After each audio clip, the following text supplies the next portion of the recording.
Mapa belum di-unmute.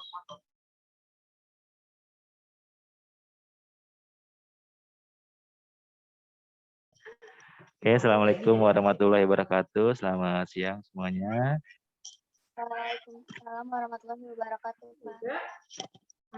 Oke, untuk hari ini kita akan masuk ke dalam pembuatan laporan narkotika dan psikotropika. Minggu lalu kan tugasnya bikin SP ya, betul nggak? Ya, bikin SP untuk SP yang narkotik dan juga prekursor, bener ya? Jadi untuk hari ini kita akan bahas untuk pelaporan. Nah, di sini saya sudah tampilkan ada format laporan narkotika dan psikotropika. Isinya sama ya, cuma mungkin nanti nama obatnya yang beda.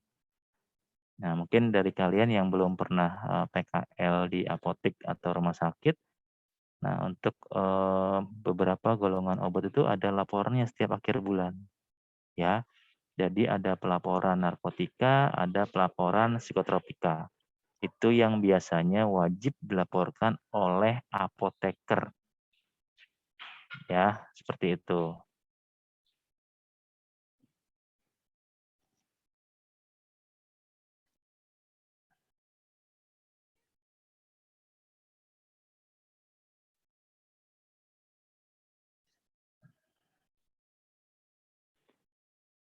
Ini kenapa sih ada suaranya?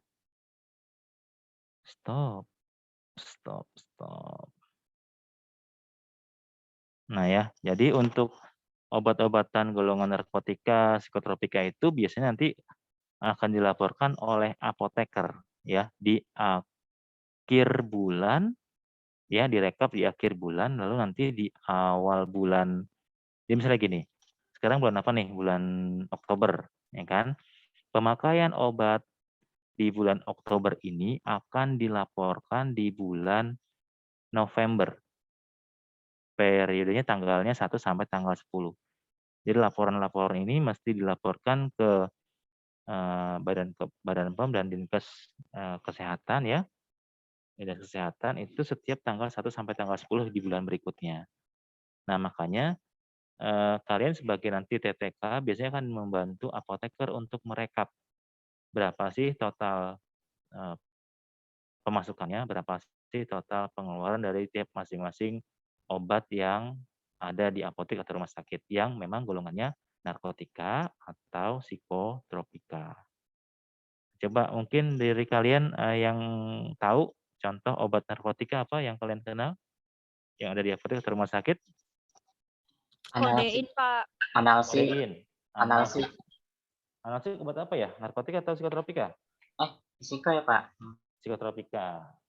Sekarang Kodein, narkotika Pak. dulu. Narkotika Kodipron. selain kodein apa lagi? Kodipron. Terus apa lagi? Metformin, Pak. Koditam. Koditam boleh. Metformin emang obat narkotika? Bukan. Bukan, Pak. Ada lagi yang lain selain kodein, kodipron, koditam? Morfin, Pak. Maaf, morfin injek. Morfin injek. Ya, boleh. Nah, kalau di apotek rata-rata ya kita hanya sediain kodein sama kodipron biasanya. Kodeinnya biasanya kodein 10, kodein 20. Kodipron ada kodipron yang biasa, ada yang sirup, ada yang kodipron cum expectorant biasa, yang kapsul sama yang sirup. Biasanya kalau di apotek itu yang tersedia.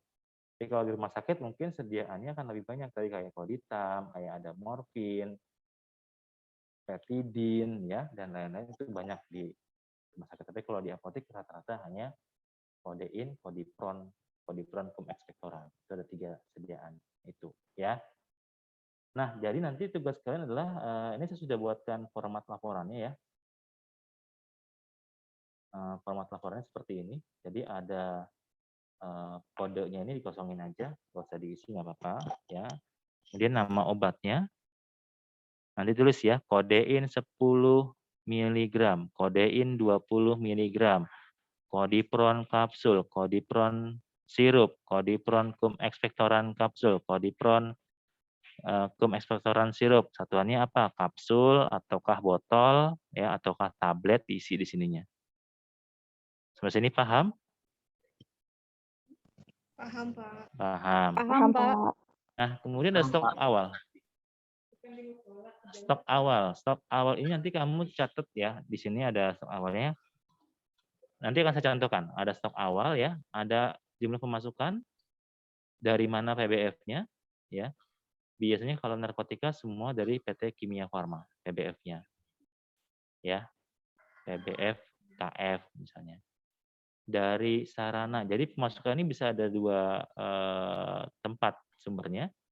Bisa dari PBF, bisa juga dari sarana pelayanan kefarmasian lainnya. Misalnya gini, oh di apotik saya ada pasien nih nebus kodein ya untuk racikan, tapi kodeinnya kurang 3 tablet misalnya. Akhirnya apotik saya beli ke apotik sebelah, minta kodeinnya untuk apotik saya ya, supaya nanti bisa ditambahkan dalam racikan yang saya lagi kerjakan. Nah, itu boleh. Berarti nanti selain dari PBF bisa juga dari apotik atau dari rumah sakit lainnya. Itu kalau dari sarana. Ya, jadi ada PBF, PBF-nya Kimia Farma atau dari sarana bisa apotik atau rumah sakit atau puskesmas misalnya seperti itu. Ya. Nah, kalau soal ini tadi angka ya, angka 1 sampai berapa gitu ya. Kalau ini kan data tadi ya PT Kimia Farma atau PBF Kimia Farma atau dari apotik apa atau rumah sakit apa atau puskesmas apa. Nah, kalau jumlah pengeluaran itu berarti ya jumlah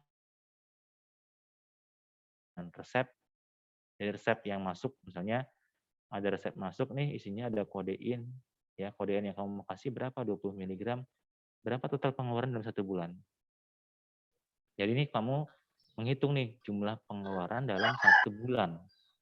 Dari tanggal 1 sampai tanggal misalnya sekarang tanggal sampai 31 Oktober misalnya. Kamu hitung berapa jumlah yang keluar untuk resep.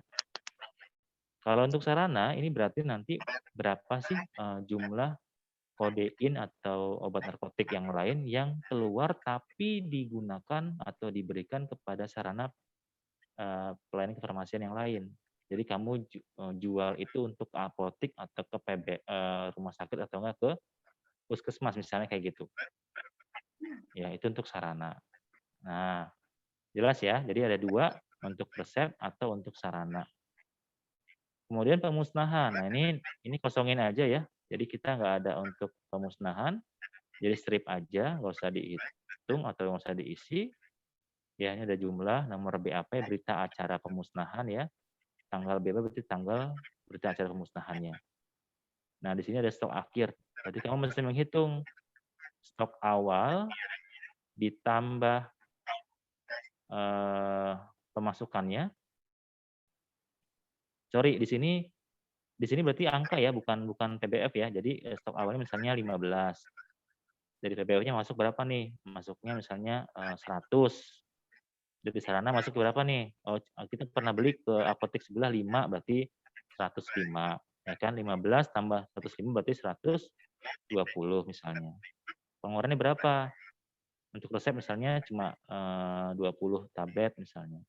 Ini ada 25 misalnya. Berarti kan total 25 ya. Berarti kan 120 dikurangin 25 sama dengan 95 di sininya. Jadi kamu menghitung berapa jumlah stok awalnya, ditambah jumlah pemasukan, totalnya berapa, dikurangin jumlah pengeluaran. Ya, nanti kamu hitung berapa sisanya sebagai stok akhir. Nah, stok akhirnya akan jadi stok awal di laporan berikutnya. Ya, seperti itu.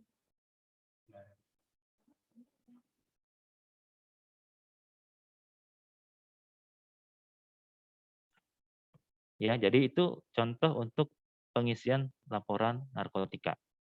Ya, karena nanti kalau kamu kerja, biasanya TTK yang merekap datanya, nanti apoteker tinggal mengecek saja, ya. Nanti juga dia akan melaporkan ke dalam sistem pelaporan narkotika psikotropika atau SIPNAP.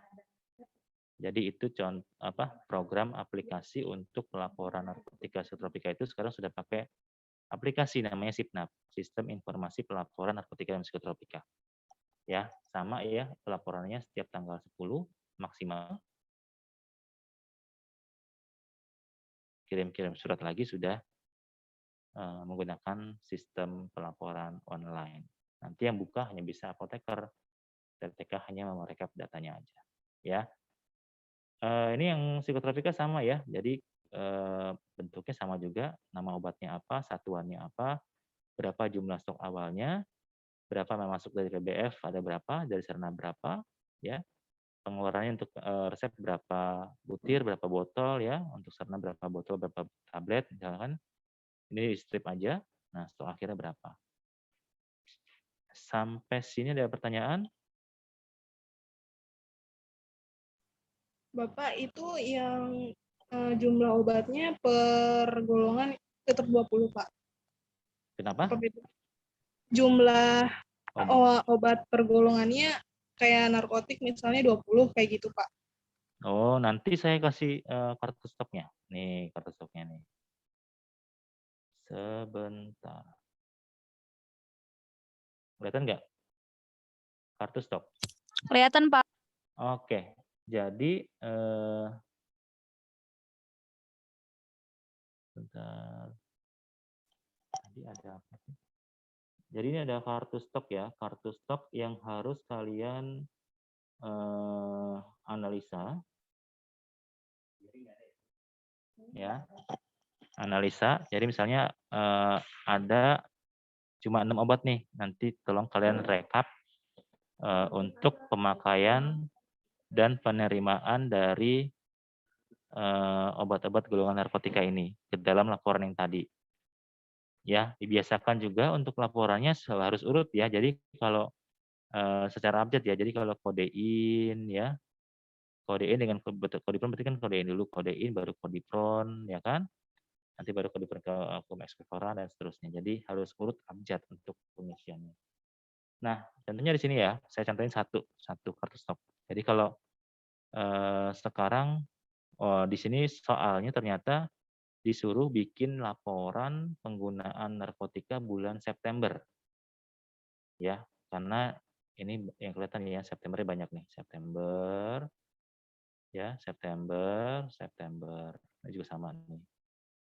Ya, ini September. Berarti laporan penggunaan narkotika di bulan September. Kita ambil satu contoh ya. Di sini ada kodein 20 mg. Nah, tadi di tabel yang ini butuh yang pertama adalah nama obat. Kalian tulis namanya kodein 20 mg. Satuannya tablet. Betul ya? Kemudian kita lihat berapa stok awalnya. Stok awal di bulan September adalah sebanyak 100 nih. Kenapa yang itu, Pak? Ya karena pemakaian terakhir di bulan Agustus adalah tanggal 26. Dipakai 20, sisanya 100. Stok akhir atau sebagai stok awal di bulan September. Ya di sini 100. Paham ya? Oke, kalau sudah paham, ya stok awalnya 100, kalian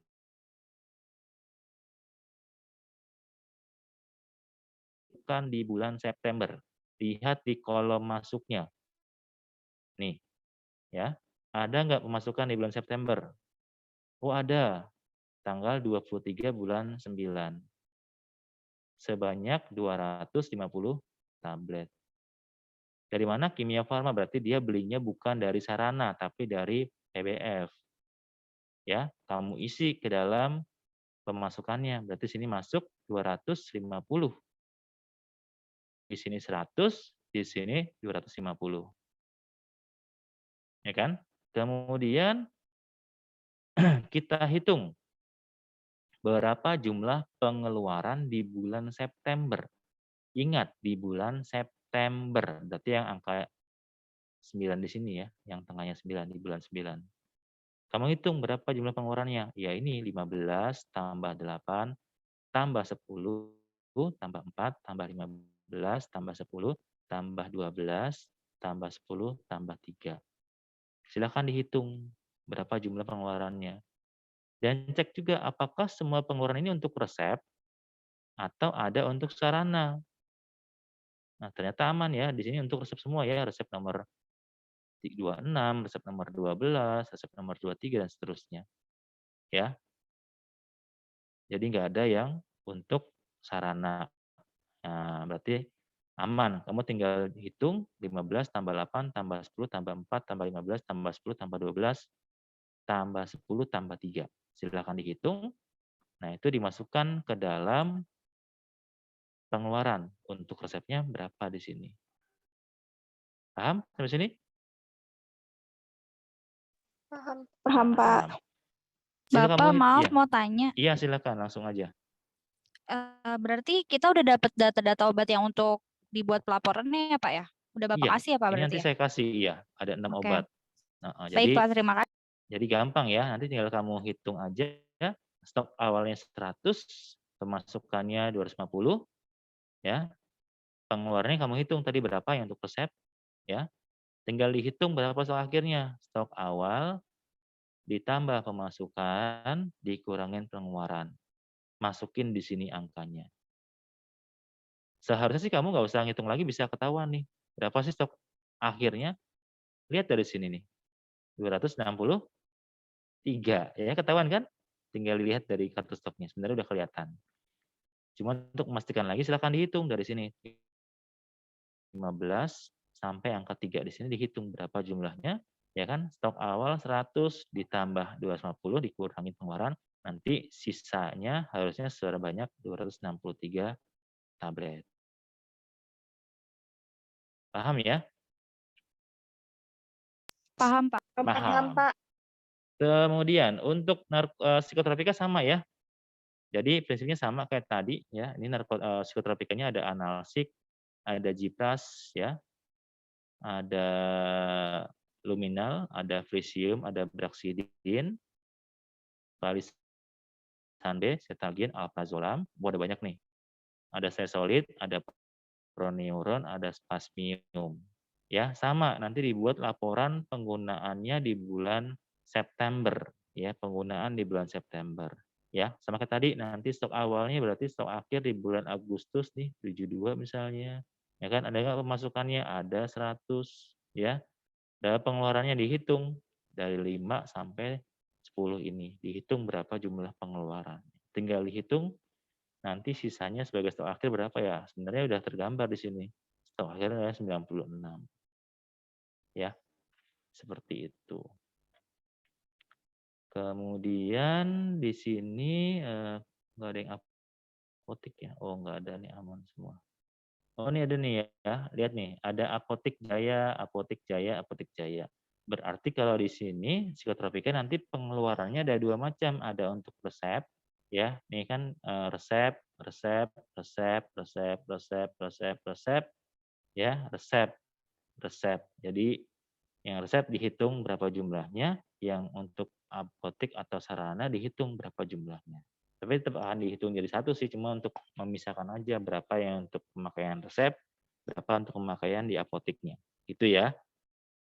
Jadi nggak ada masalah. Jadi nanti ada datanya di sini ada 2 nih. Untuk resepnya berapa, untuk apoteknya ada berapa, ada 5 tablet tadi ya, 5 tablet ini berapa. Ya. Sama kayak tadi ya, nanti ngisinya abjad ya. Nama obatnya diabjadin dulu di sini dari A sampai Z. Jangan acak-acak. Seperti itu. Sampai sini paham? Paham, Pak. Paham, Pak. Nah, tugasnya bukan cuma itu ya untuk hari ini, ada 2 supaya sama dengan kelas yang lain. Sebentar, mana PPT-nya? PPT. Pak Boy kenapa ketawa?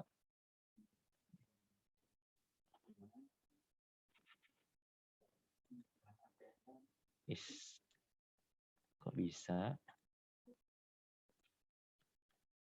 Nah, di sini ada materi lagi, jadi kalian mengerjakan 3 tugas bahkan ya, 3 tugas. Jadi ada tadi membuat laporan narkotika, membuat laporan psikotropika, sama membuat apa sih kayak kegiatan penerimaan perbekalan farmasi. Ya, jadi kalau kemarin Kawalin sudah bikin SP ya, SP-nya akan sampai ke PBF ya, baik melalui telepon atau diambil oleh si sales ya, atau lewat. Nah, setelah nanti diterima oleh PBF-nya akan disiapkan obatnya dan diantar. Nah, nanti waktu saat penerimaan barang di apotik ya, si kurirnya nyampe ke apotik, apa yang masih kalian lakukan? Nah, ini kita ajarkan di sini. Ya, jadi supaya tahu nanti kalau kamu kerja di apotik, apa sih yang mesti dikerjakan ketika barang datang ke apotik. Nah, ya. Jadi ini ada alur pengadaan perbekalan farmasi ya. Jadi ada perencanaan, pemesanan, ada penerimaan. Ya kan? Perencanaan kan berarti kan kamu melihat dari buku defekta nih. Defektanya yang masuk ke situ ada berapa nama obat yang habis ya kan? Nanti dilihat pemakaiannya berdasarkan apa nih? Mau dilihatnya apa pemakaian berdasarkan perencanaan berdasarkan data pemakaian aja atau ada data penyakit atau data apa ya. Nanti baru dibikin SP-nya. Nanti kalau SP-nya udah nyampe ke PBF, akan kalian terima obatnya, ya penerimaan obat. Nah ini akan kita pelajari di sini. Nah saat penerimaan barang ya dari PBF, apa sih yang masih dikerjakan? Nah nih yang pertama adalah pengecekan antara kesesuaian surat pesanan dengan faktur. Jadi jangan langsung nyocokin antara faktur dengan barang yang dibawa, salah. Cocokin dulu antara SP yang sudah kalian buat dengan fakturnya. Kenapa masih begitu? Karena nanti kalau misalnya langsung faktur ke barangnya, kalau nanti ada barang yang nggak datang, nggak akan ketahuan. Ya, makanya mesti cek dulu antara SP dengan fakturnya, supaya kelihatan nih. Oh, saya pesannya ada 5 macam obat nih, 5 item. Datangnya kok cuma 4 ya? Berarti satu lagi nggak datang kan? Nah, itu mesti kalian harus kasih tindak lanjut di situ. Mau diapain tuh yang nggak datang itu? Berarti kan mesti dipesan ke PBF yang lain, karena barangnya nggak ada. Nah, itu tujuannya pengecekan kesesuaian SP dengan faktur dulu. Nah, kalau sudah oke ya, sudah ketahuan nih ada masalah ternyata satu obat nggak datang, ya udah nggak apa-apa kita pesan ke apotek yang lain. Nah, kalau sudah kita cek antara SP dengan faktur, baru kita cek antara kesesuaian faktur dengan barang yang datang. Ya, jadi harus cek barangnya dengan fakturnya. Apa yang dicek? Ya pertama ya dari jumlahnya berapa, ya kan? Pesannya ada 5 macam obat misalnya. Tadi kan satu nggak datang tuh, tinggal 4 dong. Cocokin deh tuh. Dari 4 ini apakah jumlahnya sama semua? Misalnya item yang pertama nih, misalnya pesannya amoxicillin tablet misalnya. Pesan 3 box, bener nggak datangnya 3 box? Kamu cek di situ. Ya. Jadi cek antara faktur dengan barang yang datang. Cek apa lagi? Cek misalnya kadaluarsanya. Cocok nggak antara yang di data faktur dengan barangnya? Cek nomor batch-nya, cocok nggak nomor batch antara di faktur dengan barangnya. Ya, cek apa lagi? Cek misalnya kemasannya. Oh, kemasannya ini ada yang penyok-penyok, Pak, gitu. Kalau di obat-obatan OTC, obat yang dipajang di depan apotek tuh, yang di etalase, itu nggak bisa keterima kalau misalnya kemasannya penyok. Pasti pasien nggak akan mau beli. Ya kan, bilangnya, Mas, ganti dong, Mas. Saya maunya yang kemasannya masih bagus. Gitu kan. Karena di kesannya obatnya udah lama. Ya, makanya harus dicek kemasannya, khususnya untuk obat-obat yang OTC. Tapi yang ethical boleh Pak, yang kemasannya penyok, ya terserah kalian. Kebijakan di tiap-tiap apotek beda-beda. Terkadang kalau ED-nya masih jauh dan emang dia juga laku ya, lakunya cepat, habisnya cepat ya, nggak ada masalah kan, cuma kemasan kardusnya doang yang penyok kan, dalamnya masih utuh gitu. Biasanya sih yang pengaruh itu obat-obat yang bentuknya kayak sirup ya, itu kan pakai dus yang kecilnya kan, atau salep. Nah itu kemasan sangat berpengaruh. Tapi kalau bentuknya tablet yang satu box 100, kemasannya nggak akan pengaruh ya. Jadi isinya masih utuh gitu, nggak akan rusak. Sebenarnya sirup juga tuba juga sama kan, nggak rusak dalamnya ya, cuma penampilan luarnya akan langsung terlihat kalau kemasannya penyok, kemasannya rusak, kemasannya bernoda, itu kan langsung kelihatan. Makanya diusahakan untuk sediaan-sediaan yang bentuknya sudah ada kemasan kecilnya, ya kayak botol ada dusnya, salep ada dusnya, ya harus kemasannya bagus. Nah, kalau sudah dicek sesuaiannya semuanya, baru dilakukan pengesahan, ya. Dengan cara apa? Dengan cara ditandatangani oleh apoteker dan diberi stempel. Ya, dan juga biasanya dikasih tanggal ya, tanggal berapa, yang terima siapa, ya, apotekernya baru distempel. Perlu diingat ya, kalau faktur ini nanti berlembar-lembar ya, bukan cuma satu lembar, tapi berlembar-lembar. Berarti stempel dan tanda tangannya juga ya berlembar-lembar ya.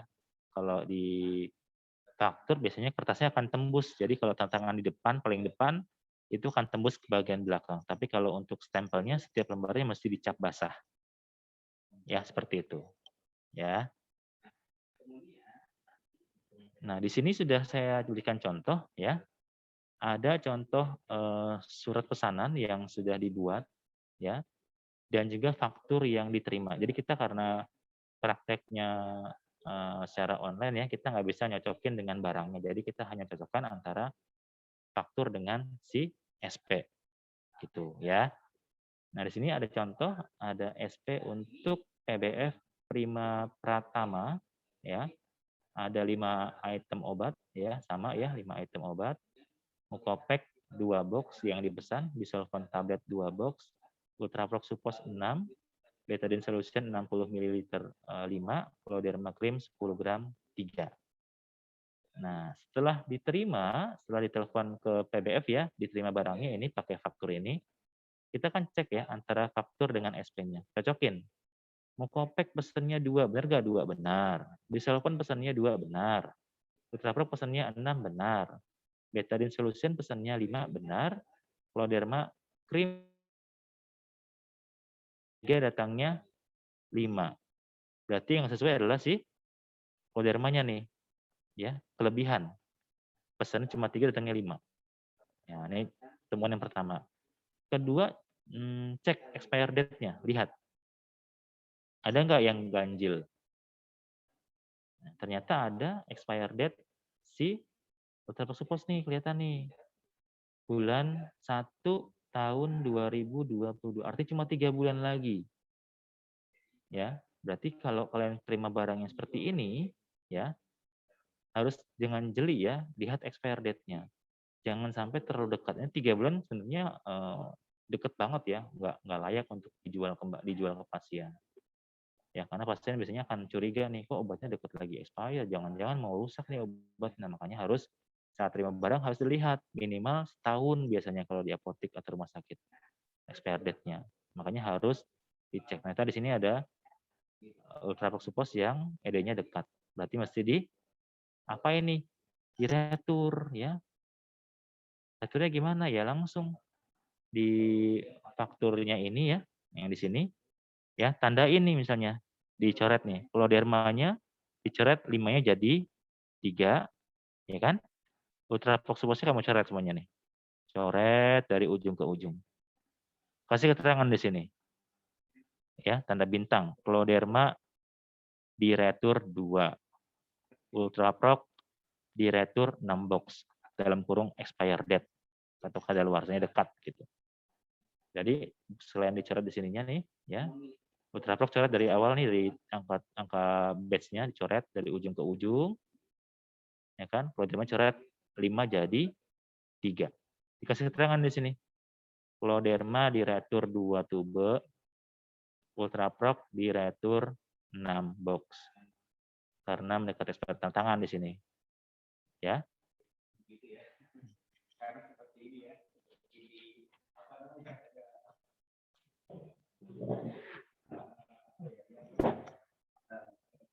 Kayak toko online ya. Kemudian di sini ada, ini kedengeran ya? Masuk lagi. Oke ya, jadi kita teruskan. Jadi apa yang masih dilanjuti? Jadi temuannya tadi expired sama yang berlebih ya. Nah, berarti di sini kita hasil analisisnya. ya, ada ketidaksesuaian SP dengan faktur. Ultraprox suppose sesuai jumlahnya tapi expire date dekat Januari 2022.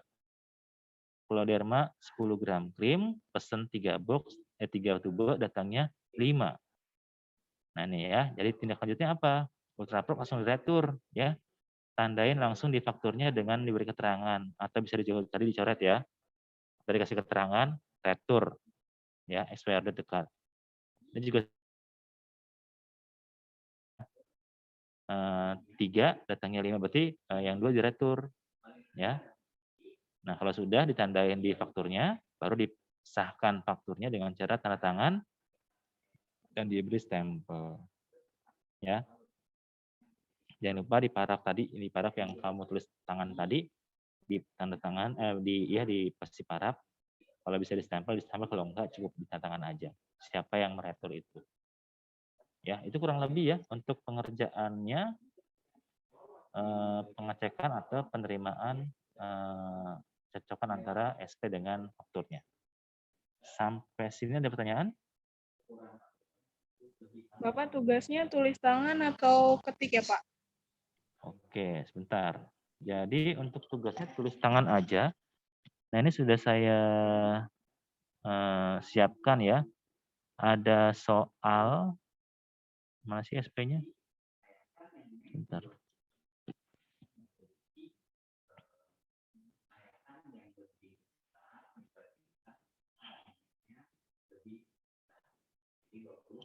Mana tadi? Ini ya. Ini ada SP-nya sudah saya buatkan ya untuk tugas yang ini. Ada 4 buah SP. Nih ya. Buatnya ada 10 ya. Nih. PT Bina Sun Purnama, Anugerah Arkan Medali, Endovet Mega Pharma, Anugerah Farmasi Logistik. Jadi ini ada 4 SP. Jadi semua anak pegang SP ini sama ya, nggak ada bedanya. Nanti yang beda adalah untuk mengerjakannya, kan masih ada faktur ya, ada faktur AA, ada faktur BB. Nah ini faktur AA-nya, dilihat ya, yang tipe AA, tinggal dicek aja nanti fakturnya, ya cocokin kayak tadi ya, antara faktur dengan SP-nya. Contoh dari fakturnya, ya. Nah, kamu cek tadi, ada nggak yang mau expired, ada nggak yang kelebihan, atau ada nggak yang tidak datang, ya dicek ya. Kasusnya pasti beda-beda kasusnya. Jadi ada yang macam-macam, ada yang tadi ini kan tadi 10 ya obatnya ya. Ini cuma datang 9. Nah, nanti kamu tulis ketemuannya apa. Ya, ini ada contoh fakturnya. Jadi nanti untuk mahasiswa yang nomor NIM-nya ujungnya ganjil itu pakai faktur AA. Ya, faktur AA. Tapi kalau misalnya mahasiswa nomor NIM-nya genap ujungnya belakangnya itu pakai faktur yang BB. Tapi kalau SP itu sama semuanya, pakai bersama-sama. Fakturnya yang dibedakan antara mahasiswa ganjil dan mahasiswa genap. Nah, untuk lembar pengerjaannya mana ya? Form laporan, form. Sebentar.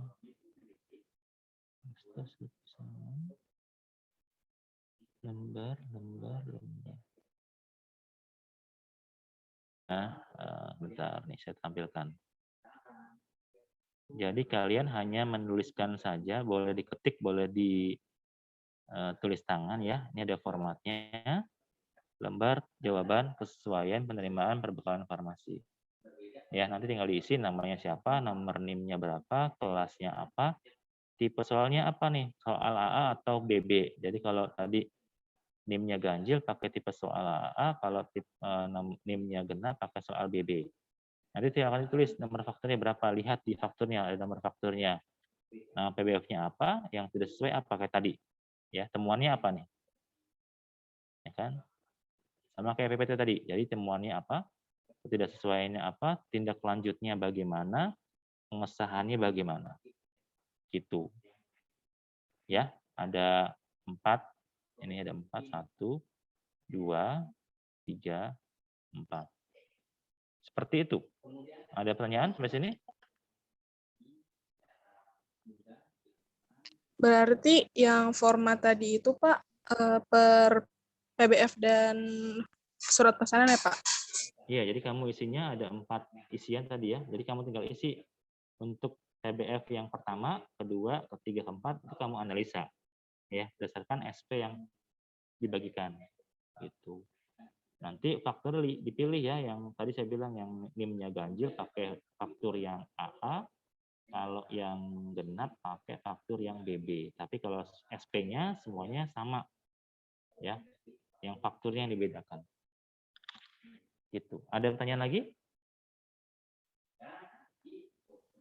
Pak, berarti untuk tugas sekarang nggak sampai ke perhitungan harga ya? Enggak. Harganya nggak usah diapa-apain, biar aja begitu. Nggak usah diedit, cuma dicoret aja doang angka-angkanya atau tulisannya, ditambahkan keterangannya apa, ya kan? Supaya nanti pas dibayar dari apotik ke PBF-nya ya akan sesuai ya apa yang diterima, apa yang dibayar gitu. Makanya masih diberi keterangan faktur aslinya. Baik Pak, terima kasih. Oke, tadi yang WA saya siapa ya? Saya Pak Suci. Suci. Nanti Suci saya kasih form-formnya ya. Nanti kalau untuk di e-learning hanya ada form-form bukan tugas aja. Sebentar saya buka sianya. Ada lagi mau nanya nggak untuk materi ini? Sudah jelas atau belum? Sudah Ada. jelas, Pak. Sudah ya. Nanti coba dikerjakan.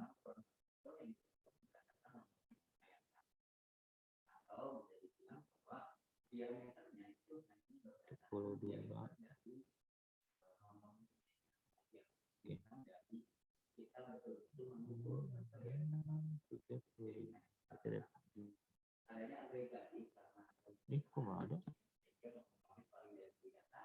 Oke ya, jadi hadir semua ya.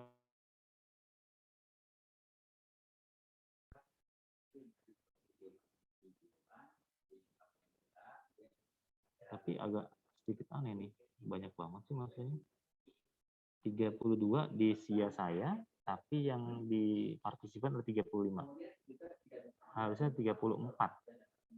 Kalau ada panggilan jadi 35. Ada panggilan nggak? Ada yang pakai 2, Pak. Oh ya udah berarti lengkap ya, 32 yang hadir ya. Nah, tolong page-nya dibikin berita acaranya ya. Jadi yang hadir 32 mahasiswa ya, hadir semua. Oke, ada lagi pertanyaannya? Cukup? Bapak mau nanya lagi. Oke, silakan. Yang ganjil genapnya itu dilihatnya 1 angka NIM atau 2 angka ya Pak? 1 angka aja. Oke Pak. Makasih ya Ya, Pak. angka paling terakhirnya apa? Kalau 0 masuknya ke genap. Jadi kalau 0, 2, 4, 6, 8 itu kerjakan soal BB, faktur BB. Kalau 1, 3, 5, 7, 9 itu pakai faktur yang AA. Seperti itu. Baik Pak, berarti 1 angka ya Pak? Ya, angka terakhirnya itu genap atau ganjil. Baik, makasih Pak. Oke, kalau sudah jelas nanti saya WA semua materinya ke Suci ya. Nanti Suci tinggal di-share di kelas ya, di grup kelasnya. Baik Pak. Oke, terima kasih untuk hari ini ya. Minggu depan kita akan bahas sedikit ya untuk yang sudah dikerjakan tugas-tugas laporan dan juga untuk ini ya analisa persesuaian antara faktor dengan SP. Kalau sudah jelas, saya akhiri. Terima kasih semuanya. Wassalamualaikum warahmatullahi wabarakatuh. Waalaikumsalam warahmatullahi wabarakatuh. Mas, Pak. Ya, sama-sama.